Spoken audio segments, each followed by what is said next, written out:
So there is an April Fool audio clip that we found, and what's the story behind it as far as you know? As far as I know, somebody figured out a way to make my voice sound like I was on, is it hydrogen? Helium. Helium. What does hydrogen make you sound like? Probably sick. Helium. Yeah. Sort of like Mickey Mouse or something like that. Yeah. And all of a sudden everybody's laughing. And what is everybody laughing at? I haven't said anything particularly funny for 4 or 5 years coming to that. But, and then I hear my own voice way up there. But I'm talking like this, but it's coming out like that, like Mickey Mouse. And Bazunas, I remember the most, Manny, killing himself, and he finally says, "Give it up, Percy, give it up." And I said, "No, I'm going to continue with this." The only, nobody has ever explained it to me, but I have faced this guy. It was Manny Bazunas' cousin George, who is the most brilliant technician ever that I've ever worked with. Well, to do that back then with the station. We're talking maybe 78, 79, Yeah. like that, which is 40 years ago, some. And he's the only guy smart enough to have been able to do it.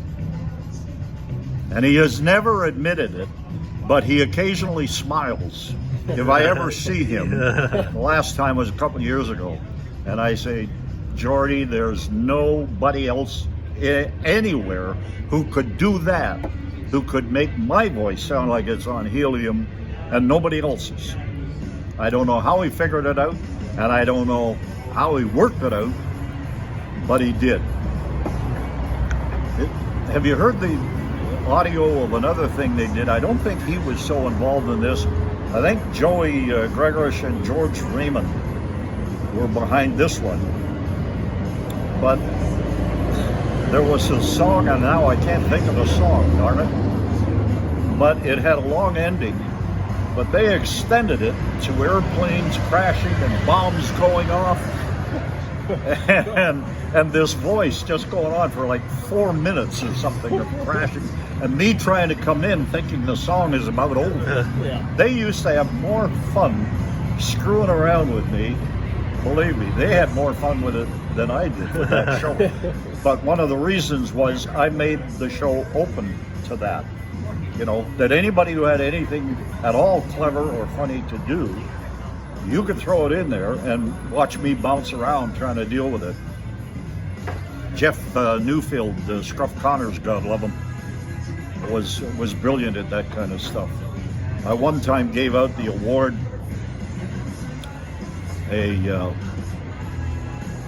virtual award, to the bikini champion of the previous day, who was a girl in a yellow bikini at Stafford and Harold that I had seen in a yard on my way by that day, and I said, "She's the bikini champion." And the next morning, Neufeld phones me, and he said, "Doug," I said, "Don," he said, "Don, I met the bikini champion last night at such and such a bar." "Oh, whoa, where is she? Where is she?" He said, "Unfortunately, station policy, I was not able to give her your phone number." I said, no, rules can be broken. Most unfortunate. So he would just jump in with that kind of stuff. Yeah. Then I had a house party contest, and Bev Knight, the IPLW lady, had some neighbors, Jack and I hope I have it right, Gail. Anyway, and Jack was, and Gail, they lived next door or very near, and they wrote in a letter that got them the house party in their house. And one of the lines was, Jack could sit on the toilet with the seat up and his pants down and bathtub drum. So we went over to his house and we're in the bathroom and he's drumming away on his bathtub. And Scruff says to him, Can you play Girl from Ipanema?